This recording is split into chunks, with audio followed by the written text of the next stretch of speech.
So as we really continue on with lesson 3.6, since you've already done your lesson 3, let's talk about the 2 learning goals that we have today that are over here. And this is what you should have been practicing also in your own SQ3R. I can recognize and extend an arithmetic sequence. In other words, you can look at a sequence of numbers and you can recognize that it is an arithmetic sequence because there are different types. And then you can also extend it. If you're asked to find more terms of it, you know how to do that. The other learning goal is I can find a given term of an arithmetic sequence.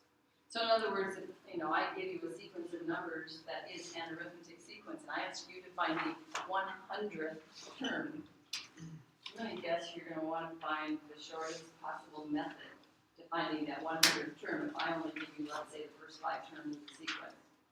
Okay, so those are the 2 things we should be able to do today. Recognize and extend an arithmetic sequence, find a later term of the arithmetic sequence. So, a sequence basically is just a list of numbers, right? It's just a list of numbers, and sometimes they have a particular relationship, such as what we're going to study today, being able to be called an arithmetic sequence.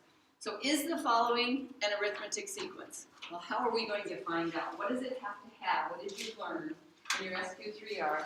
What does a sequence of numbers have to be considered arithmetic? Lindsay? Common difference. A common difference. Yeah, we have to look for a common difference. So we need to see when we go from this term to the next term. So this is how we will show work, even in your homework today, okay? So to go from -3/4 to -1/4, what's the amount of distance between there? A 1/2. Do we add 1/2 or subtract 1/2? We add 1/2, right? Even though they're fourths, well, I guess you could also say this then, or you could say another name for this would be 2/4, right? Because -3 plus 2 is -1, but 2/4 can be simplified to 1/2, correct? Okay, well then to get from -1/4 to +1/4, what's the common, find the difference. Well, first of all, we don't know if it's common yet. So what's the difference? What do we have to do to get from -1/4 to +1/4? Add 2/4 again, also known as 1/2. Okay, how about from 1/4 to 3/4? Now, again, don't stop early.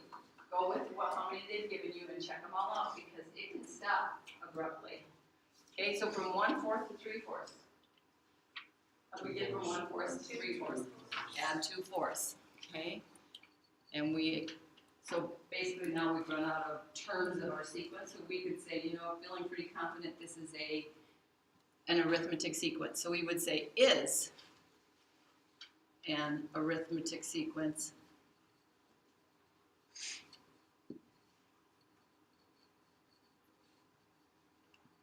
with a common difference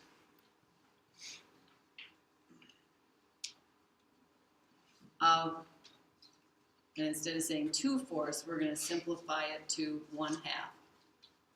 And we don't have to say plus 1/2.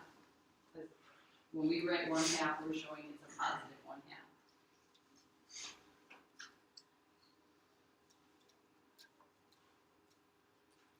Okay. So that means we should be able to extend that using the common difference, right? That's what basically we found out. Number 2, is that one an arithmetic sequence? Let's check it out. So to get from -4 to -2, what do we do? Add 2, okay? To get from -2 to 1, plus 3, is that what I heard? To get from 1 to 5, plus 4. Is this an arithmetic sequence? No. It actually is a sequence of another type that we don't know yet, but it is not an arithmetic sequence. So we would say is not an arithmetic sequence. Any math brains in here that know what kind it is? You've already studied sequences and you know what type of sequence that is. No? Okay, we'll learn it later this year yet. Okay, so some some of the things we need to be able to do is recognize whether it's an arithmetic sequence or not. That's what we just practiced there. Well, to find, to extend, to find more terms for an arithmetic sequence, add, and we're going to always say add, because either our what we're adding will either be positive or will be negative, but we're always adding really the common difference. So if it's an arithmetic sequence, it has that.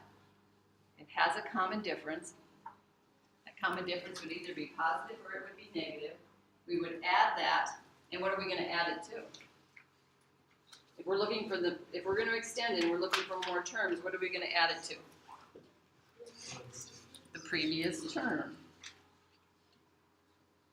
So we're looking for like up here, we had 4 terms in our arithmetic sequence in number 1. If we're looking for the 5th term, we would add our common difference to the previous term, the 4th term. Once we know the 5th, we'd be able to add it again to get the 6th, and so on. Now, this is important that you can understand terminology like that. Okay, it's very abstract, I get that. But we need to be able to, in math books, understand what we just wrote there is what that algebraic statement says. So, to find more terms. So A sub n, not an, okay, A sub n is the term you're looking for. So if we're extending it, you're looking for one. So A sub n is the term you're looking for. Well, then what would A sub n take away 1 be? So if n is kind of like it's within like number 1, that arithmetic sequence. If I asked you to find the 5th term, to extend this, to find the 5th term, our n would be 5. Okay, so if I ask you to find A sub 5 of an arithmetic sequence, you're looking for the 5th term, what would A sub n minus 1 be then? What would that represent? Well, what's 5 take away 1? 5 take away 1. Let's put a 5 in there for that n. 5 take away 1 is? 4. Well, then what is 4 in the situation? Remember our words up here?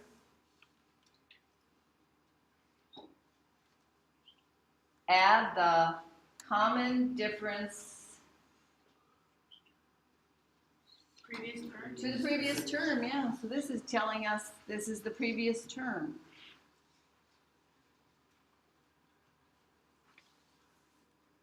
You're looking for the nth term. If you take 1 away from that term number, that'll tell you, oh, that was the term before it. That was the previous term. And D is the what then? Add the common difference. Add the common difference, or D is the common difference. So, to get the next term of the sequence, add the common difference to the previous term. So in words it says, to find more terms, add the common difference to the previous terms. Algebraically we can say A sub n, that term that you want to extend it to, can be arrived at by taking the previous term and adding the common difference to it. Okay? Questions? Okay, find the next 4 terms of this one then. Okay, we're going to use our little, thought process. I'm not going to make you use that algebraic statement to do it because it actually gets rather cumbersome, especially when these sequences are fairly easy. So what I am going to say though is let's rename this so that they all have the same denominator, so we can see what has to be added, a positive number or a negative number. So let's just rename it first of all. 3/8, 3/4, 9/8, 3/2. What common denominator could we give all of them? 8. Okay, so do we need to rename the first term? No. Okay, so 3/8. How about 3/4? Should we rename that one? To what? 6/8. 9/8. Third term need to be renamed? No. And how about that 4th term? 12/8. Okay. So we've just renamed it, so now it'll be easier, because we should not have to To get from 3/8 to 6/8, what do we have to do? Add 3/8. You at least need to show this much, okay? I'm not going to make you use that algebraic statement that we just talked through, but I wanted you to be aware of how to read that. How do we get from 6/8 to 9/8? 3/8. Okay. Well, basically, is this looking like it is an arithmetic sequence?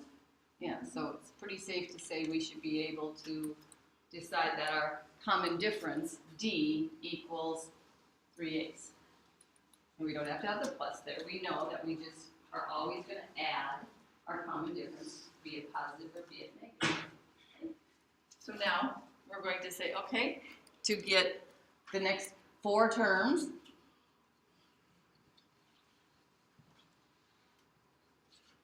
I know better than to make you show me doing the adding because I know you're not going to show me. The last term is 12/8. So when we add the common difference to it, what do we get? 15/8. Okay, there's 1. 18/8. There's 2. 21/8. There's 3. And 24/8. There's 4. Okay, now, are we going to leave them like that though? No. Just like how they gave them simplified in the sequence to start with, we just renamed them. Now we're going to take these and rename them so that we simplify them. Okay? So the next 4 terms simplified. Now, we do not notice up here this 9/8 and this 3/2, they did not make them mixed numbers, did they? So we're not going to make any improper fractions into mixed numbers because that's not how they gave it in the sequence. So 15/8, can it be simplified as an improper fraction? Not to a mixed number. No, there's nothing that goes into 15 that also goes into 8 other than 1. Okay? How about 18/8? Can that be simplified as an improper fraction? Yeah, they're both even numbers. What should it be simplified to? 9/4, 9/4. 18 divided by 2, 9. 8 divided by 2, 4. How about 21/8? Anything go into 21 that also goes into 8 other than 1? No? Okay, so that one we can leave as 21/8. How about 24/8? 3. And that one we will just make it as a whole number. Okay? Or if you want, we can put it as 3/1. I would mark that wrong. Okay. Now, typically why they do not change them to mixed numbers in the sequence is the sequence gets pretty messy. It's hard to sometimes tell what's going on with it. So this would be our final answer. So would you just stay with me for a second though? I do need to see at least this much work. Okay?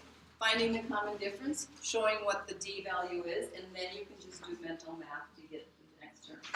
Okay? Questions? So that was extending an arithmetic sequence. Okay, let's go to the back side then. Where now what we're going to do is our other learning goal, which is I can find a later term of an arithmetic sequence. And you should have practiced this also in your SQ3R. Now, here's another one of those algebraic statements that we have to make sense of. Okay? So let's break it down and say, what do each of those parts really represent? So what do you think A sub n is?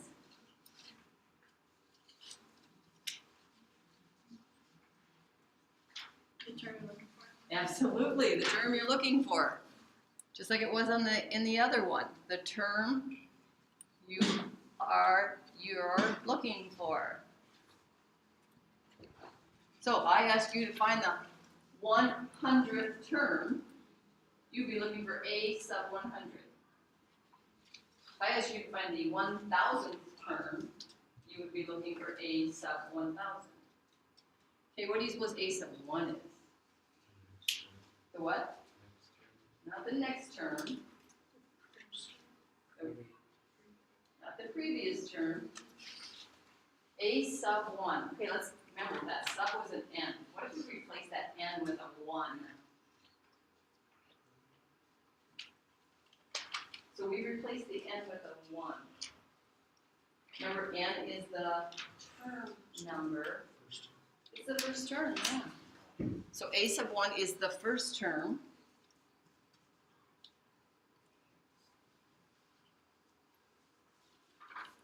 N is the, Second term. no, the term number. Which term number are you looking for? Okay, the term number.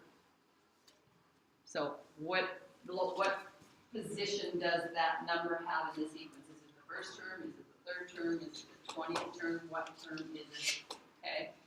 And then D, we already said what D is. What is it? A common difference.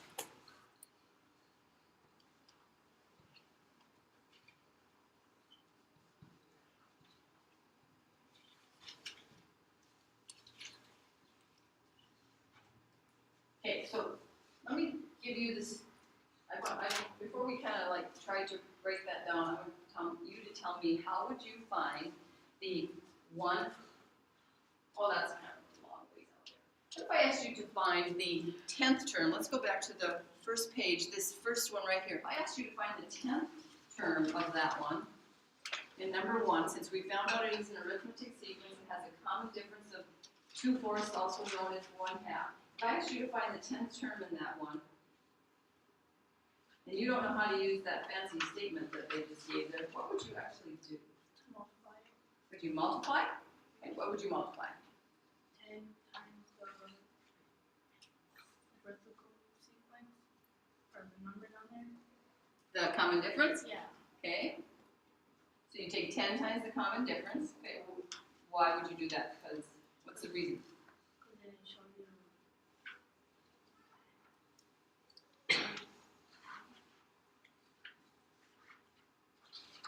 Okay. So let's go down here to, though that one wasn't a very friendly one either. Maybe I'm going to have to make up one. Okay. Here goes. Here's my arithmetic sequence. 1, 4, 7. Okay. Keep extending that for me. What's the next one after 7? 10. What's the next one? 13. What's the next one? 16. Oh my goodness. See, what are you doing every single time? Okay. So 10, 13, 16 you said, and then 19. Are we to 10 of them yet? 1, 2, 3, 4, 5, 6, 7. 22. 25. 28. I think we're finally to the 10th one. Are we? First, second, third, fourth, fifth, sixth, seventh, eighth, ninth, 10th term. Okay? Tell me, how many times did you have to add 3? 9 times. 9 times. Once, twice, 3, 4, 5, 6, 7, 8, 9. We added 9, or 3, excuse me, 9 times really. In reality, 3 got added 9 times. But where did it start from?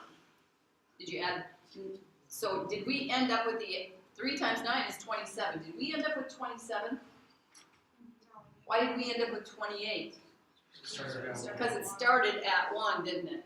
Because it started at 1. Now, if I wanted you to find the 100th term of this, do you want to keep adding 3 and 3 and 3 and 3 and 3 until you finally, and then you lose track and you keep counting those terms like, oh, I thought I was getting close and I'm still only at 42.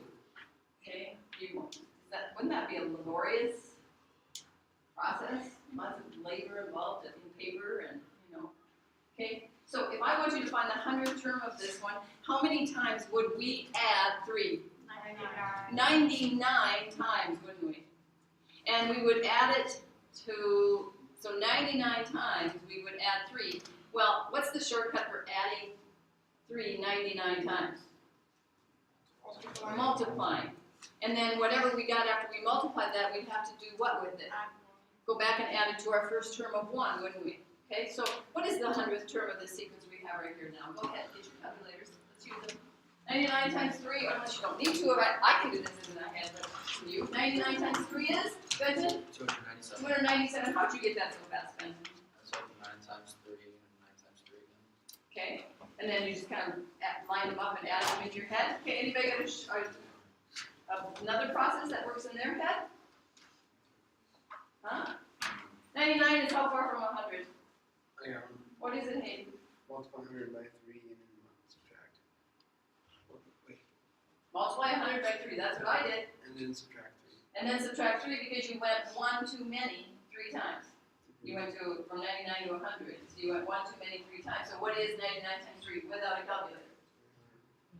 297. Oh, sorry, 297. And then we gotta go back and add that to the first term, which is 1, and that is now 298. Our 100th term of my sequence is 298. Okay, now, let's go back and take a look at what this actually says then.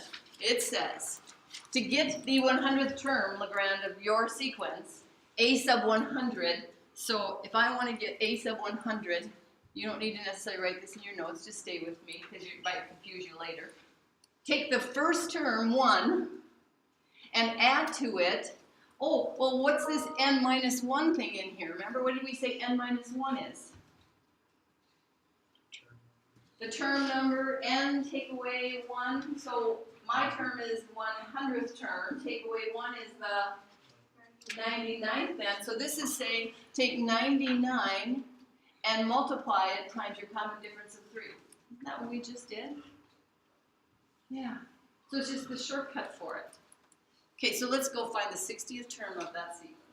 Starts with 11, then it's 5, then it's negative 1, then it's negative 7, and they want the 60th. Whew, I do not want to have to keep adding a common difference until I get out to the 60th term. So I'm going to identify the parts of this equation that I can use, this model that I can use. What's a sub 1? 11. The first term of the sequence. A sub 1 is the first term of the sequence. Where does it start? Now, notice, we're going to assume it's arithmetic because, you know, they're telling us to find the 60th term. We're trusting them that it is. What's the n in this situation if we are to find the 60th term? 60, yeah, it's 60. Well, now we are going to have to work a little bit to find the common difference. And again, we're assuming this is an arithmetic sequence, so we really only need to do it once. How do you get from 11 to 5? Subtract 6. Subtract 6. So our common difference is negative 6. Our common difference will either be positive or it'll be negative because our common difference will always be added. So when you subtract 6, it's the same as adding a negative 6. Remember that. Okay, so let's go ahead and substitute in now. A sub, what? 11. Really? I thought I heard 11. How about 60? Yeah. How about 60? Because we're looking for the 60th term. Our n value is 60. So a sub 60, that's saying we're going to find the 60th term. A sub 1, what are we putting in for that? 11. So we don't say a sub 11. A sub 1 means the first term. Our first term is 11. What are we going to put in for n? 60, and then we're going to subtract 1 from it. And then with a d behind it, it's really multiplication. What are we going to multiply that by? Negative 6. The common difference is negative 6. Okay, go ahead and work that out.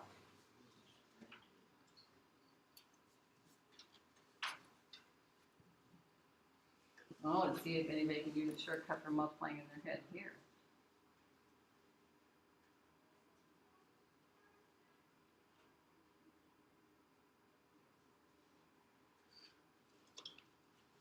Can anybody tell me what 59 times negative 6 is without a calculator? Yeah, negative 354. How'd you get that, Macy? You had it in your notes. Is this one of your SQ3Rs? Yeah. Oh, I love it. Okay, well now we can see if you did it right that way. Okay, well, again, we could round negative 59 up to 60. We could multiply with 60, and then we could say I went up 6 times, and I could take 6 away in the end, and so we should have. So what is our 60th term of this sequence? Negative or positive? Okay, negative 343. Hopefully that's what you get in your SQ3R then. This is one. Okay, Now, I want you not to just find it, not to find that term that they want you to do, but I want you to make sense of it. Does it seem reasonable? And I don't care about the arithmetic. I do not care about the arithmetic. I want it to be like this. What is happening in the sequence? Is this sequence increasing or is it decreasing? Look at the sequence. It goes from 11 to 5 to -1 to -7. Is it increasing or decreasing? Decreasing. So if your final answer had been a positive 343, would that have been reasonable? No, that's 60 terms out. We're going to end up with a positive number somehow? No, we can't. That can't happen, can it? Okay, is this one that you guys did in your SQ3R then also, the 15th term of, yeah? Okay, so we can, well, maybe some people didn't get that one done. It's the 12th term, not the 15th term. Oh, well, now we're going to find the 15th of it. Okay. Was the last one not the 60th also? Okay, well, notice what it says. Find the 15th term of the arithmetic sequence. Did they give us the sequence? No. But they gave us some information. They said A sub 1 is 4.2. What did they just tell us? That it starts at 4.2. There's the start of our sequence. And they tell us that D equals 1.4, so what did they just tell us? That it's going up by 1.4. So in reality, I should be able to add 1.4 to 4.2, and I should have my next term, should I not? What is it? 5.6, okay. So we have an increasing sequence here that when we are all done, should we end up with a positive or a negative answer, do you think? Better end up positive, okay. And so we are looking for the 15th term. So we're going to substitute into our model here. We have A sub what? 15 is equal to 4.2 plus 15, take away 1 times 1.4. Okay, go ahead and finish that up.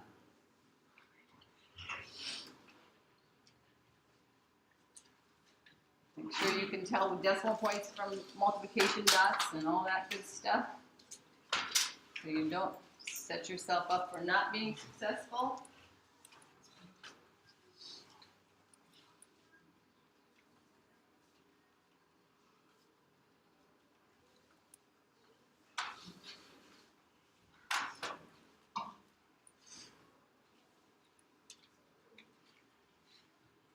Okay, I got 23.8.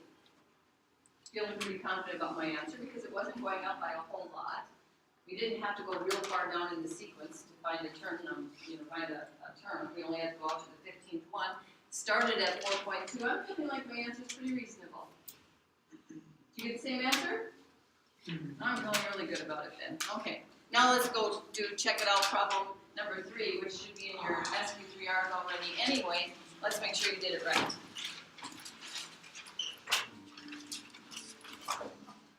Okay, so on page 208, the SQ3R, or the check it out problem number 3 says each time a truck stops, it drops off 250 pounds of cargo. So it's getting rid of, right? 250 pounds of cargo at every stop. After stop 1, its cargo weighed 2,000 pounds. How much does the load weigh after stop 6? Now we're going to use an arithmetic sequence model to get this answer, not, the typical way you would do it because, like you did in maybe 6th grade. What's our A sub 1 in this problem? A sub 1? 2,000. 2,000 after the first stop. After stop 1, there was how many pounds on it? 2,000. N equals 6 because we want to know how much is there after the 6th stop. D equals negative 250 because they are dropping off 250 pounds. They're getting rid of 250 pounds at every stop. So now we can substitute into our model that says we are going to find the A sub 6th term. We start with our 2,000 our first term, add to that the 6th stop, take away the first stop, because it's already accounted for in that 2,000. Multiply that by the how much are they getting rid of every load, so a negative 250. So now we can say, okay, we have a sub 6 equals 2,000 plus 5 times negative 250. I'm using parentheses for my multiplication that time. So this became 5, and now I am just showing multiplication that. Okay, what is a positive times a negative, first of all? A negative. And what's 5 250 times? Or 250 5 times? 1,250. And we still have our 2,000 that was on there at that first stop. So after stop number 6, how many pounds should be left on that truck? 750 pounds. Because we know what that number is representing. Is that what you got in your SPCR? Yes. Woohoo! So I did it the 6th grade What you did in 6th grade away? way. Okay, now we're going to do it the freshman way. Ooh. Okay. Anybody have any questions?